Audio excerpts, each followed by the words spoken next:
الرحيم الحمد لله رب العالمين وصلى الله على سيدنا ونبينا أبي القاسم المصطفى محمد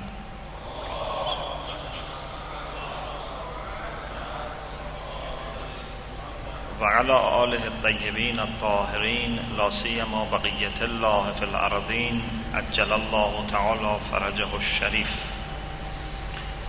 السلام عليك يا فاطمة المعصومة ورحمة الله وبركاته.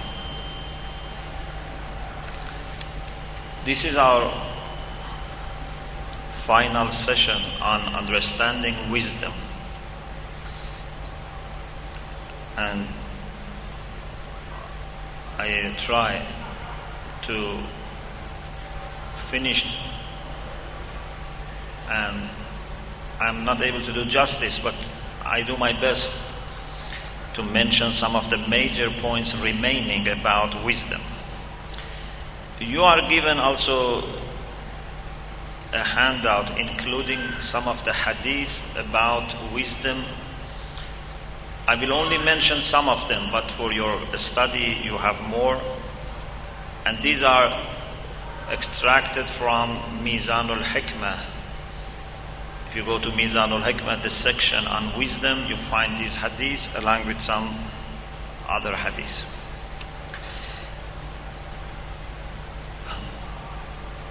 At the beginning I mentioned some of the hadiths about how someone can gain wisdom, about those actions and qualities that can produce or grant wisdom.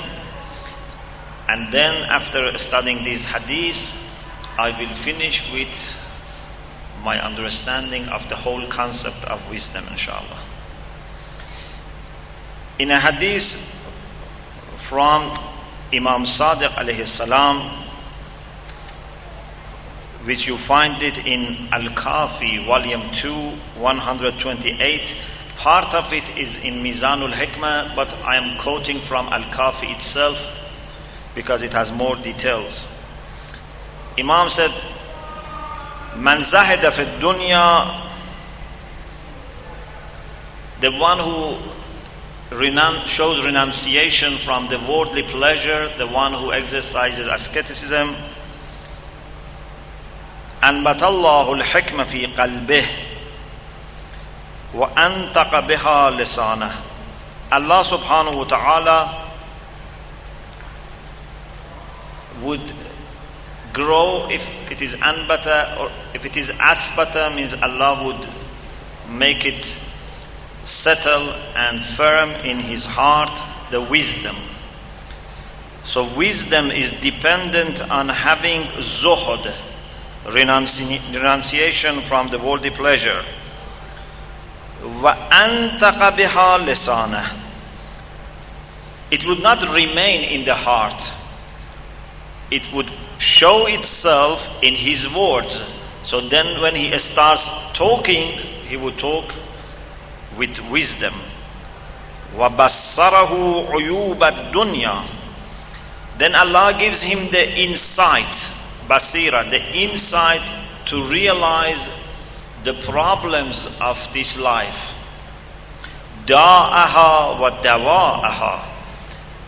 Different types of illnesses that exist in this dunya and the solutions and cure for these illnesses. وَأَخْرَجَهُ مِنَ الدُّنْيَا سَالِمًا إِلَى دَارِ السَّلَامِ. Then Allah would help him to go out of this world, to leave this world in a safe and sound condition, so that he would finally settle in heaven, which is the abode of peace, Darus Salam. So here the main condition for having wisdom is az-zuhd, not to be attached to the worldly pleasure. There is another hadith again in Al-Kafi from Imam Baqir alayhi salam. Ma akhlas al-abd al-iman billah azza wa jalla 40 يوما There is no servant of God, there is no believer who purifies his faith, his worship for the sake of God for 40 days. Of course, it means 40 successive days, not one day this year, one day next year. For 40 successive days, unless Allah subhanahu wa ta'ala gives him the ability of detach himself from the worldly pleasure. ما أخلص العبد الإيمان بالله عز وجل 40 يوما إلا زهد الله عز وجل في الدنيا. In some versions is ما أجمل عبد ذكر الله عز وجل 40 يوما. There is no person who remembers Allah in a nice way, in a reasonable way, in a pleasant way for 40 days unless Allah subhanahu wa ta'ala give him the quality of zuhd, renunciation or asceticism. وَبَصَّرَهُ دَاءَهَا وَدَوَاءَهَا, and he would be taught his problems, his faults, his deficiencies, and the solutions. فَأَثْبَتَ الْحِكْمَةَ فِي قَلْبِهِ وَأَنْتَقَ بِهَا لِسَانَهُ. The same thing that we had in the hadith from Imam Sadiq. So in both hadiths, and there are many other hadiths like this, one way to achieve hikmah, wisdom, is az-zuhd. It's impossible to be attached to dunya, to think day and night about how to accumulate more money and how to raise our position among the people of dunya, and then expect wisdom. Wisdom is something which does not come, easily. If someone has interest in wisdom, has to do some sacrifice. You have to sacrifice some of the pleasures of dunya so that you can have wisdom. Otherwise, you have to sacrifice wisdom. One of the two. You cannot have both. If someone has the ambition to be given wisdom, he has to reduce his reliance on the worldly life.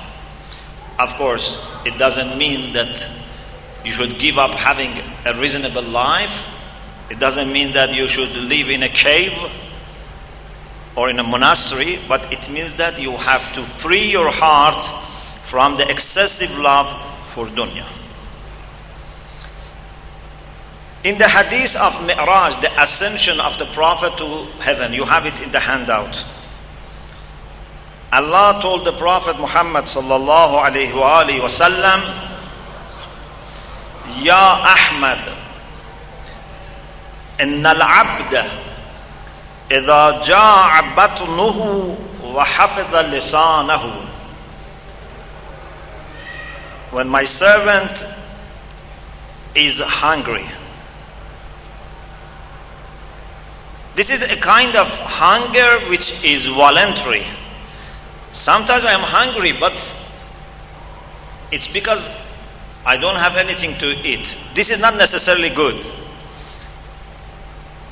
If someone affords to buy the best food, but still reduces his amount of eating and drinking and exercises hunger, like when you fast.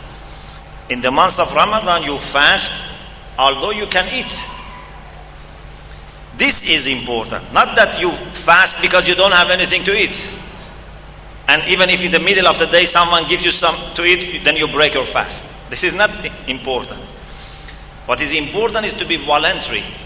So if someone exercises fasting or hunger, وَحَفِظَ لِسَانَهُ,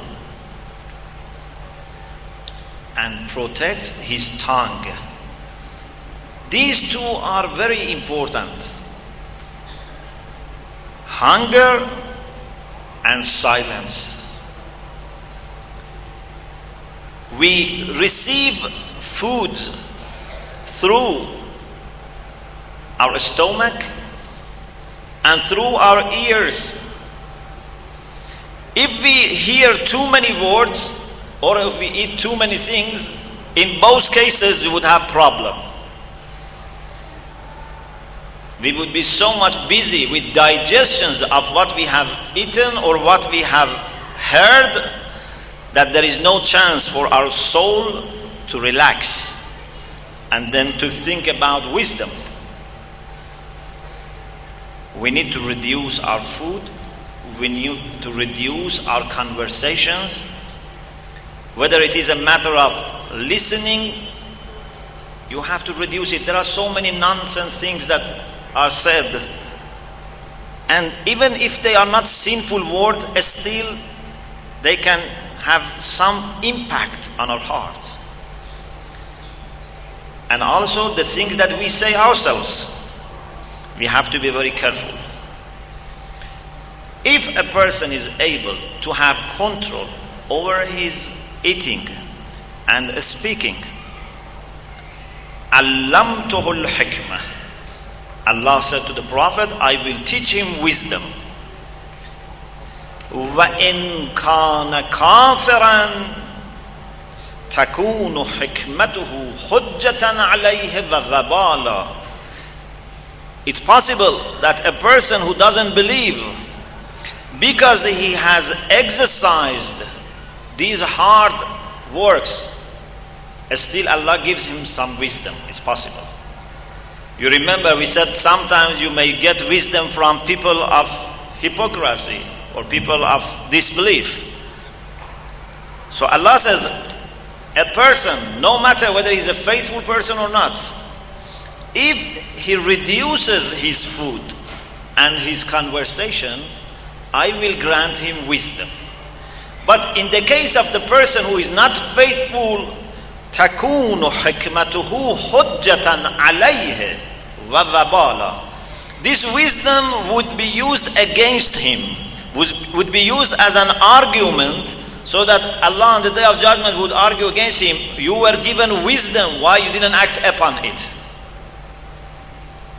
So maybe people benefit from his wisdom, but he himself is not benefiting. And it would be a burden. وَإِنْ كَانَ مُؤْمِنًا. But if the person who has exercised hunger, has reduced his conversation, is given wisdom, this would be نُورًا وَبُرْهَانًا وَشِفَاءً وَرَحْمَةً. This would be for him light. This would be for him a proof, a demonstration that would help him in dunya and akhirah to defend his position. This would be healing. This would be mercy. فَيَعْلَمُ مَا لَمْ يَكُنْ يَعْلَمُ. Then he starts knowing things that he was not able to understand. He was reading the Quran. Up to yesterday, he was not understanding. Today, he understands many things.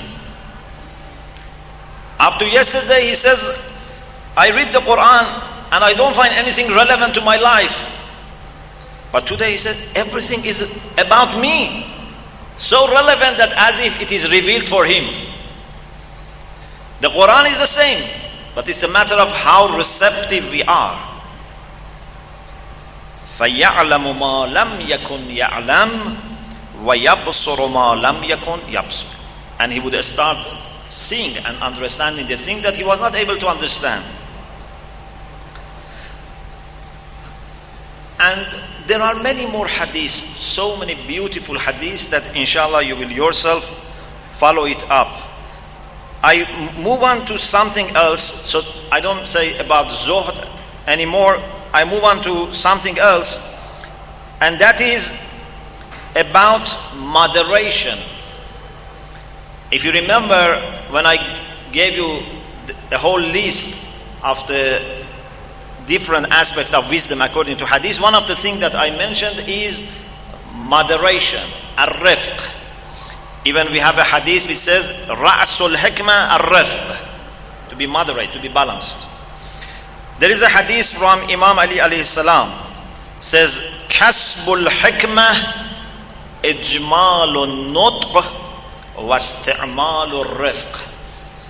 If you want to acquire wisdom, you have to use beautiful words. Speak nicely. Unfortunately, sometimes people cannot use proper words. And then when they create problems, they say, it is because I am frank. I love to be frank. It's not a matter of you are frank or not. You don't know how to speak. You don't know how to use words in the way that can produce some good results. Allah subhanahu wa ta'ala said to the Prophet Musa ala nabiyana wa alayhi salam, when you go to speak to Pharaoh, don't be very frank. قُولَا لَهُ قَوْلًا لَيَّنًا. Speak with him very softly. لَعَلَّهُ يَتَذَكَّرُ أَوْ يَخْشَى. Maybe even Pharaoh remembers, maybe his heart becomes soft. If Moses was going to speak frankly and, with very harsh words, there would be no effect. At least there is a chance if you speak softly, maybe he would remember. We have to use proper words, we have to use nice words. Maybe sometimes it happens that you have to use harsh words. But most of the time, especially among the believers themselves, we have to be very polite. I don't believe that to be frank is a principle to follow. Where do you find this principle? That it is good to be frank. It is good to be transparent. Sometimes you know things, but you have to pretend that you don't know. Sometimes people say bad words about you. You don't need to go say to them, frankly, I have heard that you have said this about me. You have to ignore. So, إجمال النطق is part of wisdom. واستعمال الرفق. To use moderate means. To be balanced.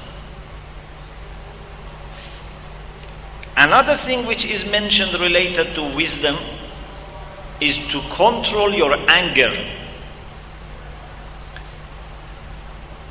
Imam Sadiq alayhi salam said, Al-ghadabu mumhaqatun liqalb al-hakim wa man lam yamlik ghadabahu lam yamlik aqlahu. Anger destroys the heart of a wise person. So there is no heart left so that you can talk about wisdom.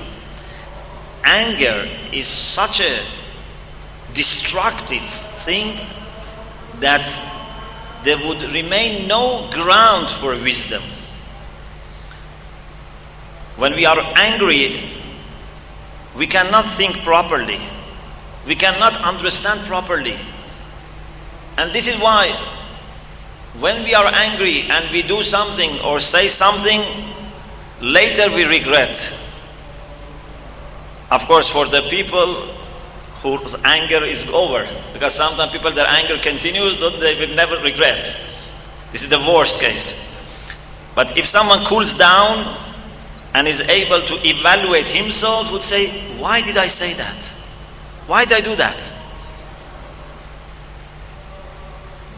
When we are angry, we are like a toy in the hands of Satan. Satan can play with us and move us around. So the very best thing is try, first of all, not to get angry. And if it happens that you have become angry, don't make any decision in that condition. Let that anger goes away and then make a decision.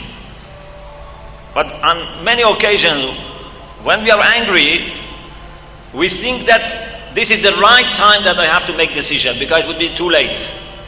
This is Satan. Satan wants you to make decision and make a commitment to Satan right when you are angry. He doesn't let you go away. But you must say sorry. At the moment I don't have control over my emotions, I cannot think properly. I will think about it later. And I can assure you that in 99% of the cases there is no really emergency. It's not that it becomes late. We just think that we have to answer right away. We have to do something right away. This is not the case. وَمَنْ لَمْ يَمْلِكْ غَضَبَهُ لَمْ يَمْلِكْ عَقْلَهُ. If you don't have control over your anger, you don't have control over your reason, you don't possess your reason. Okay, this is about anger. The other thing that we have in hadith is humbleness, humility. The Prophet Isa ala nabiyyina wa alihi wa alayhi salam said, بِالتَّوَاضُعِ تَعْمُرُ الْحِكْمَةِ لَا بِالتَّكَبُّرِ. It is only through humility that wisdom can be restored and improved, not by being arrogant. To be arrogant would not leave any chance to be wise. And then he used an example. He said, وَكَذَلِكَ فِي السَّهْلِ يَنْبُتُ الزَّرْعِ لَا فِي الْجَبَلِ. When there is a plain, a land which is surface, which is level, so that rain can stay there, then you can grow many things. But on top of a mountain, which is very high, no rain remains, so nothing can be grown. On a piece of rock, for example, when there is no water, you cannot grow anything. This is an example. Don't say, there are rocks or mountains on which you can grow something, or I can use artificial, watering. No, it's an idea that when water is flowing, it naturally flows to the lowest level. It doesn't remain in the top. So, the same is with wisdom. Wisdom goes to the people who are very humble, who are on the ground, not in the skies and the clouds. They are very simple. They are like the poorest of the poor, the weakest of the weak. They don't have any claim. They don't say, we are very important people. I don't think you find any wise person who praises himself, who says, I am very special. A wise person always says, I am very simple, I am ordinary. Because this is one of the roots of the wisdom, to be moderate, to be humble. So, another quality that we need to be able to be wise is to be humble. The other quality is to get lessons. First of all, you have to know about many things, about the history, about current affairs, so that you can get lessons. If you don't know anything, how can you get lessons? So you have to know many things and then reflect on them and get lessons. Now, because this is my final session about wisdom, of course these lectures inshallah will continue, but I am traveling, so I have to finish this tonight, and inshallah other brothers will speak in the coming weeks. I want to give a kind of summary of what wisdom is. You remember we mentioned the views of the experts of Arabic language. We mentioned the views of the Mufassirin, the Quranic exegetes. We mentioned the relevant verses of the Quran, and then we mentioned hadith, about the meaning of wisdom and what leads to wisdom. Now is the time to sum up our discussion and come up with some idea. Very briefly, I can say that wisdom is sometimes used in the sense of a correct, a true statement, piece of knowledge, which has some practical implications. So please bear in mind, a piece of knowledge, a true statement which has some practical implication, something that can benefit you. It can be just one sentence. It can be few sentences. This is sometimes considered as wisdom. For example, you travel to different parts of the world, you find that in every culture they have some words of wisdom. They use it in the form of proverbs. These are not necessarily from revelation, but these are useful words. They can help a lot. Sometimes you may hear these words from good people, you may hear these words from bad people. Don't worry. Benefit from the wisdom which exists in these words. خذوا الحكمة ولو من أهل النفاق.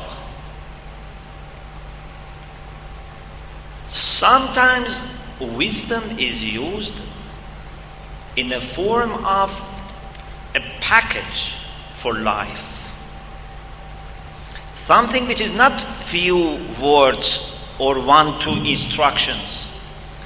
It's a whole package for life.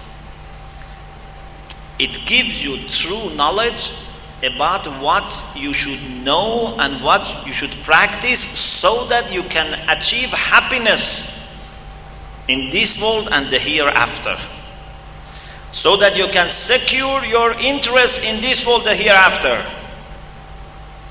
You understand? This is much more important. And this is when hikmah is used for divine messages. Quran is hikmah. What does it mean? Does it mean that Quran is just a combination of some wise sayings? No. It means that Quran offers a package for life. If you follow, you can secure your happiness without any loss.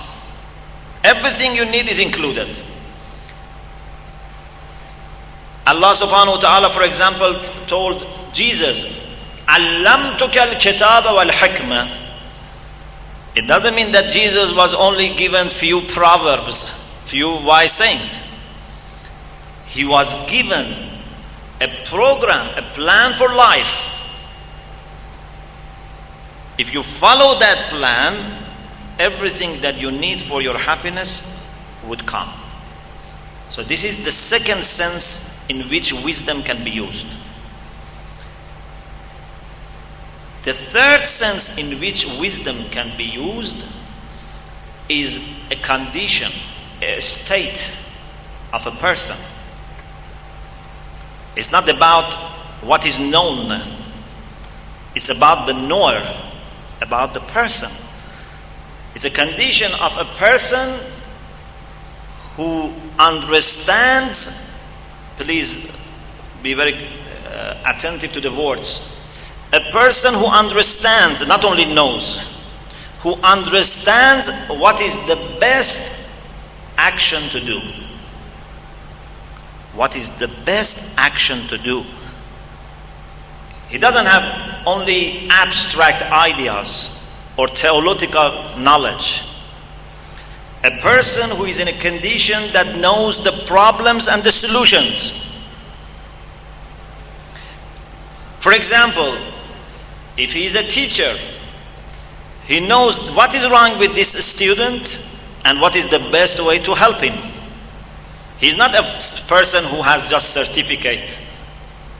He's a person who has the ability to diagnose the problem and prescribe something useful. If he is for example, preacher, he goes to a mosque or to a town for the months of Ramadan or Muharram. If he is wise, if he has this condition of wisdom, he would be able to diagnose the problems that exist in that community and then choose the best topics, the best way of handling those topics, the best way of approaching to